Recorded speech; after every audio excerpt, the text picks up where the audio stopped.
आज की बिहार शिक्षा समाचार में आप तमाम व्यूवर्स का स्वागत है। नमस्कार, मैं हूं आपके साथ सुनील बॉबी और आप इस समय देख रहे हैं मगध संवाद के खास कार्यक्रम बिहार शिक्षा समाचार।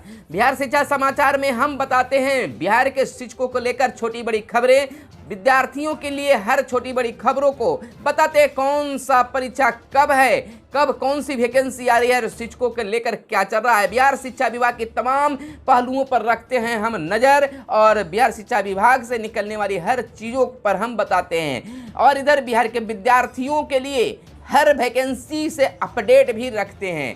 क्या है छोटी बड़ी खबरें, तमाम चीज़ों को हम बिहार शिक्षा समाचार में आपको प्रतिदिन दिखाते हैं। आज है सोमवार और सोमवार के लेकर बहुत सारी खबरें बिहार शिक्षा विभाग से, बिहार शिक्षा जगत से निकलकर सामने आई है। आइए हम खबरों पर चर्चा विस्तार से कर लेते हैं।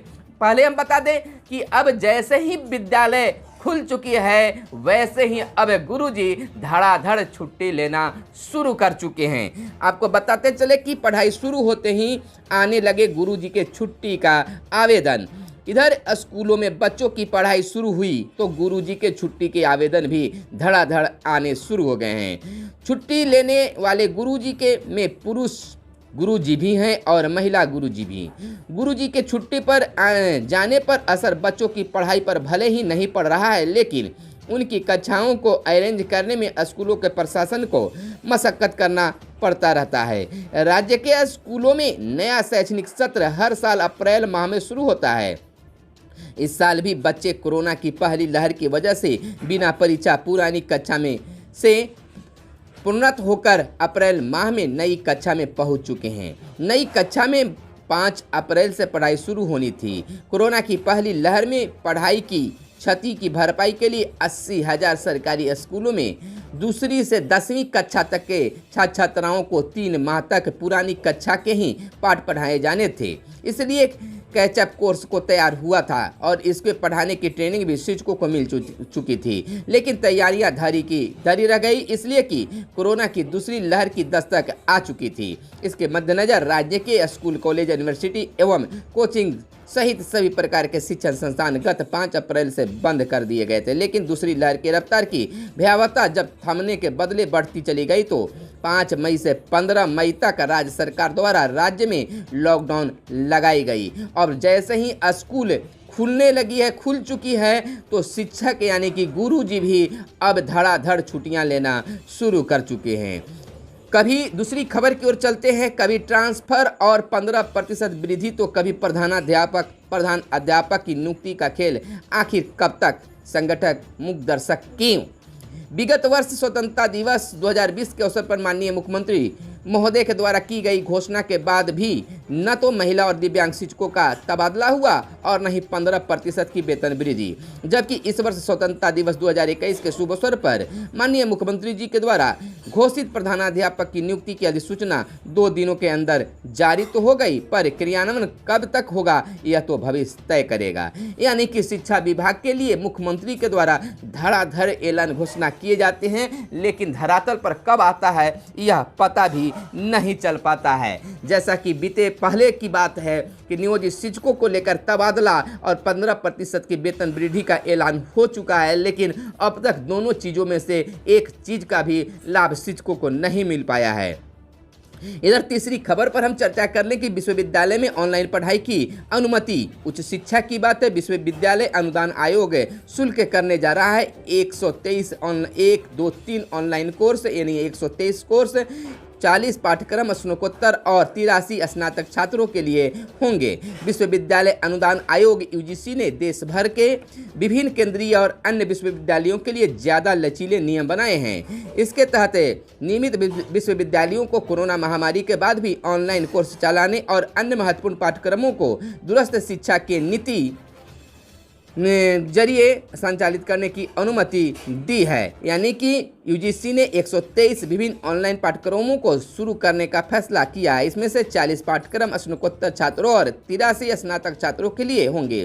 देश भर के छात्रों को इन पाठ्यक्रमों को कर सकेंगे। इसके लिए उन्हें ऑनलाइन प्लेटफॉर्म स्वयं या study case of active learning for young Aspire minds के जरिए आवेदन करना होगा। इन पाठ्यक्रमों का पूरा विवरण और पात्रता की जानकारी छात्र यूजीसी की वेबसाइट से हासिल कर सकते हैं, वहां पर पूरी जानकारी इनको मिलेगा। अगर अगली बड़ी खबर की चर्चा कर लें तो राज्य निर्वाचन आयोग ने तबादले पर रोक लगा दी है। आपको बता दें कि 24 सितंबर से 12 दिसंबर के बीच 11 चरणों में चुनाव कराया जाना है, त्रिस्तरीय पंचायत और ग्राम कचहरी का चुनाव। तो इधर जो है जैसे ही यहाँ पर अधिसूचना जारी होता है तो तबादला और अन्य कार्यों पर रोक लग जाएगा, यहाँ तक कि शिक्षक नियोजन पर भी रोक लग जाएगी। राज्य निर्वाचन आयोग ने पंचायत चुनाव को लेकर पदाधिकारियों और पंचायत चुनाव से जुड़े इन कर्मियों के तबादले पर रोक लगा दी है। यानी कि बिहार में जितने भी कर्मी पंचायत चुनाव कराने के लिए उसमें लगेंगे, उन तमाम लोगों को तबादला पर रोक लगा दिया गया है। इन संबंध में आयोग ने मुख्य सचिव को पत्र लिखकर दिशा निर्देश दिया है। हालांकि सरकार आवश्यकता पड़ने पर आयोग की सहमति से पदाधिकारी का तबादला कर सकती है। आयोग ने कहा है कि जिलाधिकारी सह जिला निर्वाचन पदाधिकारी, पंचायत अनुमंडल पदाधिकारी, जिला पंचायत राज पदाधिकारी, प्रखंड विकास पदाधिकारी, अंचलाधिकारी, निर्वाचन पदाधिकारी, सहायक निर्वाची पदाधिकारी तथा जिला निर्वाचन पदाधिकारी पंचायत द्वारा मनोनीत उप निर्वाचन पदाधिकारी पंचायत के स्थानांतरण पर पाबंदी रहेगी। निर्वाचन कार्य से जुड़े अन्य क्षेत्रीय पदाधिकारियों कर्मचारियों के स्थानांतरण पर भी रोक रहेगी। निर्वाचन कार्य में प्रतिनियुक्त किए जाने योग्य पदाधिकारी एवं कर्मचारियों यानी शिक्षक सहित आदि का पदस्थापना स्थानांतरण पर रोक रहेगी। मेडिकल, पैरामेडिकल तथा आपातकालीन सेवाओं से जुड़े पदाधिकारियों एवं कर्मचारियों के स्थानांतरण को इस आदेश से मुक्त रखा गया है। प्रशासनिक दृष्टिकोण से चुनाव से जुड़े पदाधिकारी कर्मचारियों का पदस्थापन एवं स्थानांतरण आवश्यक हो तो सक्षम पदाधिकारी द्वारा इसकी पूर्वानुमति द्वारा राज्य निर्वाचन आयोग से अवश्य प्राप्त कर ली जाएगी। यह पाबंदी संबंधित जिलों से जिला निर्वाची पदाधिकारी पंचायत सह जिला पदाधिकारी के निर्वाचन की घोषणा प्रपत्र में किए जाने को लेकर निर्वाचन परिणाम की विविध घोषणा होने तक लागू रहेगी। गौरतलब है कि राज्य में त्रिस्तरीय पंचायत और ग्राम कचहरी का चुनाव 24 सितंबर से 12 सितंबर के बीच 11 चरणों में कराया जाएगा। चुनाव की अधिसूचना 24 अगस्त को जारी कर दी जाएगी। इसके मद्देनजर आयोग ने चुनाव कार्य से जुड़े हुए पदाधिकारियों और कर्मचारियों के तबादले पर रोक लगा दी गई है। इधर आपको बताते चले अगली खबर की अगर हम चलते हैं तो शिक्षक बनने की दिशा में मंगलामुखी भी अग्रसर। इस बार बीएड प्रवेश परीक्षा में 9 मंगलामुखी यानी किन्नर जिसको कहते हैं शामिल हुए हैं। यदि इन सबका प्रयास सफल हुआ तो आने वाले समय में बीएड एवं टीएटी पास करने वाले किन्नर भी शिक्षक बनेंगे और कक्षाओं में बच्चों को पढ़ाएंगे। अपने इसी सपने को साकार करने के लिए स्नातक और स्नातकोत्तर युक्ताधारी किन्नर शिक्षक प्रशिक्षण पाठ्यक्रम में दाखिले हेतु बीएड प्रवेश प्रतियोगिता परीक्षा में शामिल हुए हैं। यह पहला अवसर था जब बीएड प्रवेश परीक्षा में बैठने के लिए किन्नरों द्वारा फॉर्म भरे गए। यदि किन्नर बीएड डिग्री हासिल करने में कामयाब हो गए और टीएटी उत्तीर्ण कर गए तो इसके बाद शिक्षक बनने का रास्ता उनके लिए प्रशस्त हो जाएगा। इधर उपेक्षा की नीति के कारण भूखे मरने को शिक्षाकर्मी मजबूर हैं। इधर पटना से निकलकर बड़ी खबर यह आ रही है कि बिहार राज्य समृद्ध डिग्री महाविद्यालय शिक्षक शिक्षकेतर कर्मचारी महासंघ ने राज्य सरकार द्वारा पर आरोप लगाया है कि समृद्ध डिग्री महाविद्यालय के लगभग 25,000 शिक्षाकर्मी अपने परिजनों के साथ राज्य सरकार की उपेक्षा नीति के कारण तड़प कर मरने को मजबूर है तथा राज्य सरकार समस्याओं के समाधान की बजाय सिर्फ चिकनी चुपड़ी बातें करने में विश्वास रखती है। बिहार राज्य समृद्ध डिग्री महाविद्यालय शिक्षक शिक्षकेतर कर्मचारी महासंघ नेव के प्रधान संयोजक डॉक्टर शंभू प्रसाद सिन्हा, डॉक्टर राज्य संयोजक प्रोफेसर राजीव रंजन एवं मीडिया प्रभारी प्रोफेसर अरुण गौतम ने बताया कि संगठन द्वारा लगातार आंदोलन एवं अन्य माध्यमों से आवाज उठाने के फलस्वरूप अगस्त सितंबर 2020 में 88 समृद्ध डिग्री महाविद्यालयों को सत्र 2009 से 2012 एवं 2010 से 2013 का बकाया अनुदान भुगतान करने की प्रक्रिया प्रारंभ कर दी गई है। अगर अगली बड़ी खबर पर चर्चा करें तो DU में 2022 से चलेगा 3 और 4 साल का अंडर ग्रेजुएशन कोर्स है। दिल्ली विश्वविद्यालय में सत्र 2022-23 में छात्रों का दाखिला 3 और 4 साल वाले अंडर ग्रेजुएट ऑनर्स कोर्स में होगा। यहाँ पहली खास बात यह है कि हर छात्र का दाखिला केवल ऑनर्स कोर्स में होगा, डीयू प्रोग्राम कोर्स को नहीं चलाएगी। दूसरा खास ये रहेगी कि 4 साल की degree course honours course with research होगा। तीसरी खास बात यह रहेगी कि छात्र के पास किसी भी साल में कोर्स करने निकलने का विकल्प होगा। छात्रों को पहले साल में सर्टिफिकेट, दूसरे साल में डिप्लोमा और तीसरे साल में ऑनर्स डिग्री और चौथे साल में ऑनर्स डिग्री विथ रिसर्च मिलेगा। स्टैंडिंग कमेटी ने एनसीसी को भी इस कोर्स में के इलेक्टिव सब्जेक्ट के तौर पर लाने का प्रस्ताव दिया है। अगर अगली बड़ी खबर पर चर्चा कर ले तो पढ़ाई जो है बिल्कुल अब बिहार में जारी है। विद्यालय खुल गए हैं और स्कूली बच्चे भी जुड़ेंगे देशभक्ति अभियान से। इधर आपको बता दें कि देश की आज़ादी के ऐतिहासिक 75वें साल को विशेष बनाने के लिए वैश्विक स्तर की संस्था human rights umbrella foundation HRUF ने सर्जिकल स्ट्राइक जगाए देशभक्ति की भावना अभियान की रविवार से आध्यात्मिक ऑनलाइन शुरुआत कर दी है। यह अभियान आगामी स्वतंत्रता दिवस तक चलता रहेगा। HRUF के फाउंडर चेयरमैन विशाल रंजन दत्तुआर ने बताया कि भारत की आज़ादी के इस ऐतिहासिक 75वें साल को यादगार बनाने और लोगों में देशभक्त और राष्ट्रवाद की भावना को उभारने के लिए पूरे 1 साल तक अलग अलग तरह के कार्यक्रम विभिन्न स्थानों पर ऑनलाइन और ऑफलाइन माध्यमों से आयोजित किए जाएंगे। इसमें स्कूली बच्चों और आम नागरिकों के लिए निबंध, चित्रकारी, डांस, फोटोग्राफी और क्विज के अलावा सेमिनार वगैरह का भी आयोजन किया जाएगा। इधर नीट के लिए बिहार में 40,000 के करीब होंगे परीक्षार्थी। पटना व गया में होगा centre. National testing agency NTA ने सेंटर्स की लिस्ट जारी कर दिया है। सेंटर की सूची जारी होने के बाद राज्यवार स्टूडेंट की सूची भी करीब सामने आ गई है। इस बार बिहार के करीब 70,000 के आसपास परीक्षार्थी नीट में शामिल होंगे। वहीं पूरे देश में करीब 16 लाख से अधिक परीक्षार्थी नीट में शामिल होंगे। बिहार में पटना व गया में सेंटर बनाए गए हैं। नीट UG 2021 का आयोजन 12 सितंबर को होना है।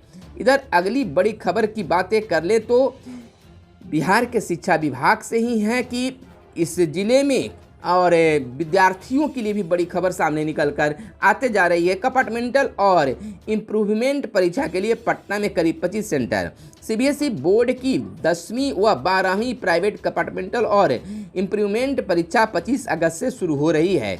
पटना जोन में कंपार्टमेंटल व सुधार परीक्षा करीब 35,000 परीक्षार्थी शामिल होंगे। इसके लिए पटना जोन यानी बिहार व झारखंड के करीब 200 सेंटर बनाए गए हैं। वहीं बिहार में 134 व पटना में करीब 25 सेंटर बनाए गए हैं। बिहार में कुल कंपार्टमेंटल के स्टूडेंट्स 1400 हैं। इसमें 10वीं के 676 और 12वीं के 724 हैं। और आगे की अगर खबर पर चर्चा करें तो विश्वविद्यालय को कोरोना के बाद भी ऑनलाइन पढ़ाने की अनुमति। UGC शुरू करने जा रहा है 123 ऑनलाइन कोर्स है, यानी UGC के लिए अभी भी यह कोर्स चलाने की सहमति है। और इधर बिहार में शिक्षक नियोजन पर अगर चर्चा करने तो फिर से शिक्षक नियोजन की प्रक्रिया लटकने जा रही है, यानी पंचायत चुनाव को लेकर इस बहाली पर गरम लग जाएगा।